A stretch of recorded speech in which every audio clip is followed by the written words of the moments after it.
कि मैंने अभी फ्लैट ख़रीदा था अभी लॉकडाउन से पहले, जो कि बन के तैयार हो चुका है। तो आई एम सुपर एक्साइटेड। आप लोगों को भी अगर हो सका तो मैं फ्लैट का टूर ज़रूर करवाऊँगी।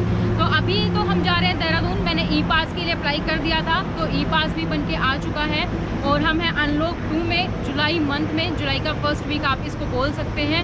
तो अभी हम जाकर देखेंगे कि क्या रूल है, मतलब होटल में क्वारंटीन किया जाएगा या फिर होम क्वारंटीन किया जाएगा, बॉर्डर पे क्या की चीज़ें चाहिए। तो वो सारी इन्फॉर्मेशन आपको इस वीडियो में हम बताएंगे। तो वीडियो के अंत तक ज़रूर बने रहें ताकि आपको सारी इन्फॉर्मेशन मिल सके। अगर आप भी गुड़गांव से या हरियाणा से किसी और स्टेट में जा रहे हैं तो पूरी की पूरी इन्फॉर्मेशन हम आपको बताने वाले हैं।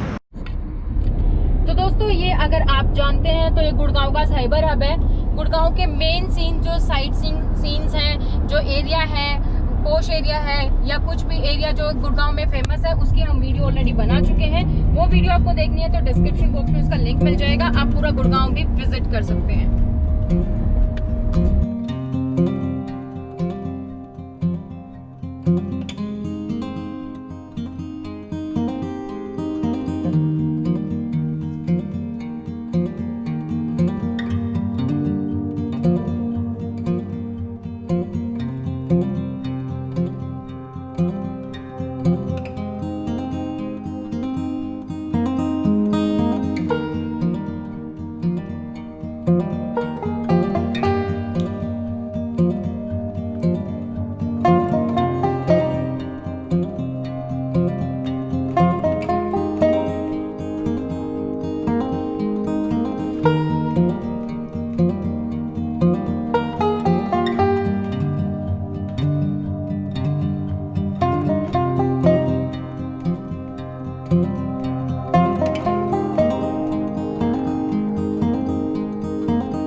दोस्तों, ये अक्षरधाम मंदिर है दिल्ली में। अगर अभी तक आपने विजिट नहीं किया है तो आप यहाँ पर विजिट कर सकते हैं और इसका वीडियो भी आपको डिस्क्रिप्शन बॉक्स में लिंक मिल जाएगा, वहाँ पर आप इसके कंप्लीट दर्शन कर सकते हैं।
दोस्तों, अब हम पहुंच चुके हैं सहारनपुर के करीब। तो थोड़ी देर में अब उत्तराखंड का बॉर्डर आ जाएगा, तो देखते हैं वहाँ पे क्या प्रोसेस है, क्या रहेगा। अगर वहाँ पे मैं वीडियो रिकॉर्ड कर सकी तो मैं आपको वहीं पे सारी इन्फॉर्मेशन दे दूँगी, अदरवाइज़ मैं आपको बाद में पूरा प्रोसेस बता दूँगी कि क्या क्या प्रोसेस रहा, क्या रहेगा।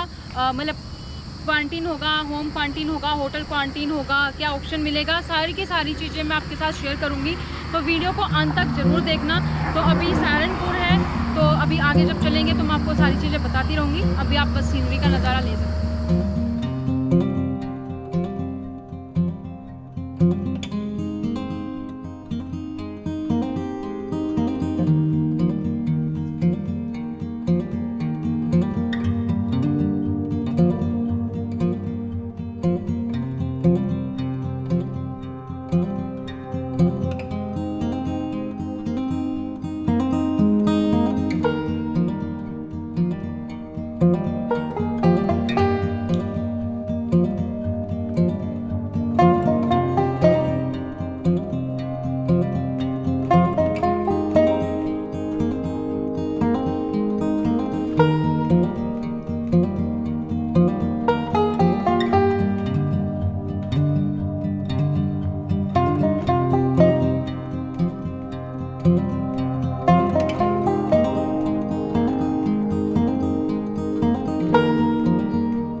तो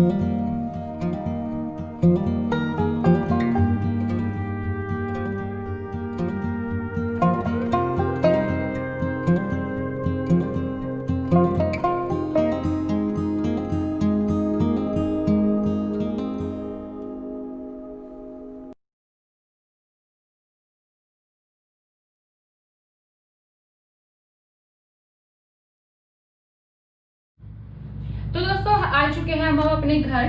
तो वहां पर मैं आप लोगों के लिए वीडियो नहीं बना पाई, तो मैं आपको बता देती हूँ कि प्रोसेस क्या है। जब भी आप उत्तराखंड के बॉर्डर में एंट्री करते हैं तो सबसे पहले जब आप उत्तराखंड आ रहे हैं तो आपको ऑनलाइन रजिस्टर करके आना है। देहरादून स्मार्ट सिटी की वेबसाइट है जहां पर आपको रजिस्टर करके आना है। चाहे आपका गाड़ी का नंबर कहीं का भी है, यानी कि आप किसी भी स्टेट से आ रहे हैं, तो आपको रजिस्टर करना मैंडेटरी है। आपको बॉर्डर पे रोक लिया जाता है और बॉर्डर पे ही आपका एक ऑफलाइन रजिस्टर भी होता है ऑनलाइन के साथ साथ, जिसमें आपकी सेम डिटेल पूछी जाती है जो कि आप ऑनलाइन फिल करके आते हैं कि आप कहाँ से आ रहे हैं, आपका एड्रेस क्या है पूरा, और आप कहाँ पर जा रहे हैं उत्तराखंड में। तो आपका उत्तराखंड में जहाँ आप जा रहे हैं वो एड्रेस आपका चाहिए, वो आपको देना होता है। तो अगर आप नॉर्मल सिटी से आ रहे हैं जहां पर कोरोना का इतना कुछ ज्यादा नहीं है, कोरोना भी इतना नहीं फैला है, तो उसमें केस में क्या है, आपको 14 डेज का होम क्वारंटाइन दिया जाता है। ऑनलाइन रजिस्टर करके आप आते हैं, ऑफलाइन किया जाता है, थर्मल स्क्रीनिंग की जाएगी और फिर आपको 14 डेज का होम क्वारंटाइन दिया जाएगा।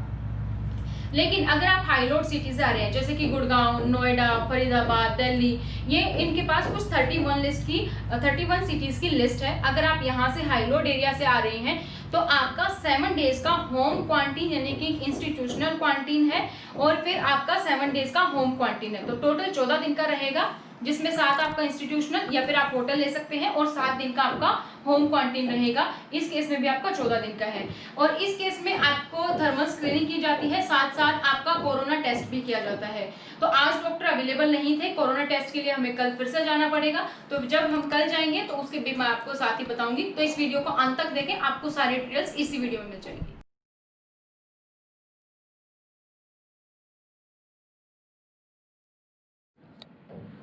तो दोस्तों आज हम कोरोना टेस्ट करवा के आ गए हैं। तो कोरोना की जो रिपोर्ट है वो आपकी 3 दिन में आ जाएगी और जैसे ही आप कोरोना सैंपल आप देकर आते हैं तो कोरोना सैंपल का आपके मोबाइल पर भी मैसेज आ जाता है। तो वो आपको पता चल जाता है कि आपका सैंपल ले लिया गया है और 3 दिन के अंदर आपकी पॉजिटिव या नेगेटिव जो भी है वो रिपोर्ट आपकी आ जाएगी।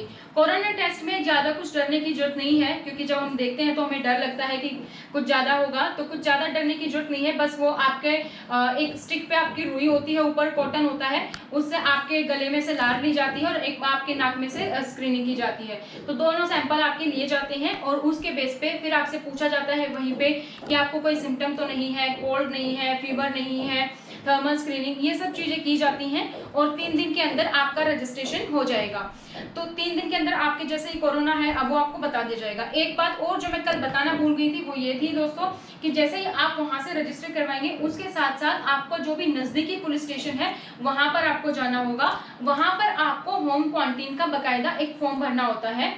तो वहां पर आपको एक वहां पे कोई होगा जो डेडिकेटेड पर्सन होता है, वो आपसे सारी डिटेल लेगा, सेम डिटेल्स कहाँ से आ रहे हैं, कहाँ जा रहे हैं, कितने दिन तक रहेंगे और 14 डेज का आपका होम क्वारंटाइन होगा या इंस्टीट्यूशनल, उसके अकॉर्डिंग सिटीज के अकॉर्डिंग वो जो है वो होगा। तो ये सब आपका जो है होगा।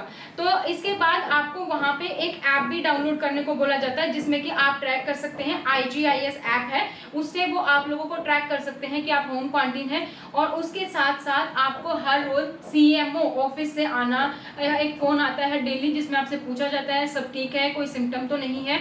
और उसके साथ साथ जो मोस्ट इंपॉर्टेंट बात है वो ये है कि आपके मोबाइल में आरोग्य सेतु ऐप जो है वो डाउनलोड होनी चाहिए, वो आपको साथ में रखनी है। तो अगर आप उत्तराखंड में घूम रहे हैं तो आपके पास आरोग्य सेतु ऐप होनी चाहिए और आपके पास IGIS होना चाहिए अगर आप 14 डेज के लिए होम क्वारंटाइन है तो आप इन रूल्स का पालन कर सकते हैं और यहाँ पे आसानी से घूम सकते हैं। तो आज की इस वीडियो में इतना ही। नेक्स्ट वीडियो में